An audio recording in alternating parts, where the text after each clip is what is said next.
A word is dead when it is said, some say. But I say, it just begins to live that day.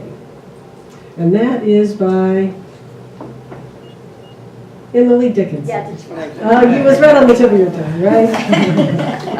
Well, welcome to StoriesRoc, where we lift the words off the page and we breathe life into them. Tonight, we are presenting a program called Kitchen Confidential. All of these stories are true personal stories that we share in front of a live audience. And so I'm just delighted to welcome you. My name is Leah Ruckberg, and I'll be your host today.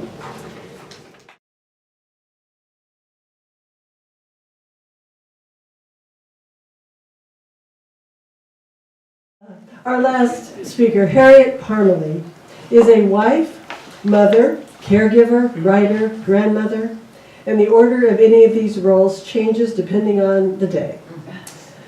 A little known fact about Harriet is that she secretly redecorates in her mind any room she's sitting in, hers as well. She will read Canning.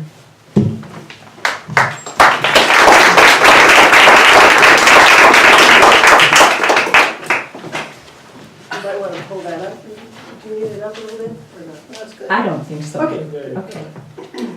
I am totally stunned by all of these wonderful stories. I grew up on a farm, and canning was something that we did every year, religiously. And that's what I'm writing about today. Canning. It was obvious then, but I didn't pick up on it. The mason jar full of tomatoes sat next to a can of Blue Boy canned tomatoes.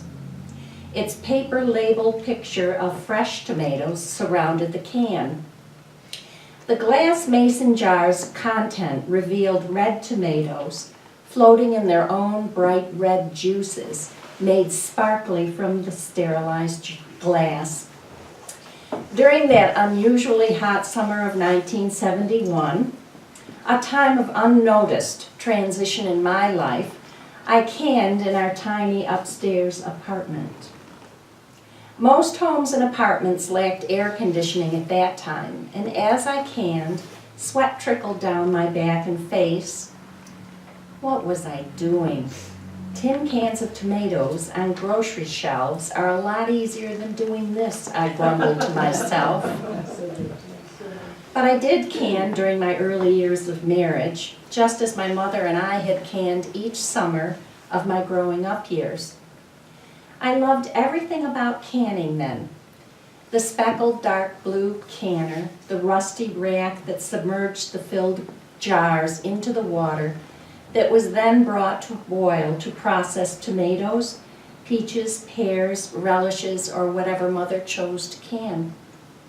I loved the smell of the slippery, skinless tomatoes being placed in sterilized mason jars. It was magic when the tomatoes were first submerged into hot water for 2 minutes. When removed and dumped into the bowl to be peeled and cored, the skins, or jackets, as my mother called them, would crack and easily slip off. Its core was removed with a paring knife along with any bruises or blemishes. The tomato juice dripped down our forearms onto aprons. After filling 7 jars with the whole tomatoes, Mother poured hot water from the tea kettle into the jar to its top. She sprinkled 1 teaspoon of salt onto the top tomato, placed a gold lid on the jar top, and then sealed it down with a gold ring, ready for hot bath processing. Peaches were preserved with a simple heated sugar syrup Mother made ahead of time. Peaches, like tomatoes, were submerged into hot water for 2 minutes for easier peeling. Their skin did not crack like tomatoes, but easily separated from the fruit with a simple light scrape of the paring knife. When the peaches dripped down, it was sticky and dried quickly on our arms. I loved peaches and cut a whole one, devouring each piece as we continued filling jars. I consider them now to be the crown jewel of fruit. We canned in a little kitchen with a small gas stove, not talking much because I believe we were mesmerized by the sight of bright red tomatoes or soft yellow peaches. It was as if we were putting red or yellow jewels into a jar so clean it reflected their colors more brightly. The smells wafted by our nose and were caught inside us at a cellular level. I didn't realize this mystical moment until later in life. Most often it was raining outside when we canned. Work in the field to harvest hoe or carry irrigation pipe was suspended temporarily. When work was suspended outside, we moved inside. Canning for me was not work, so I quickly volunteered my services.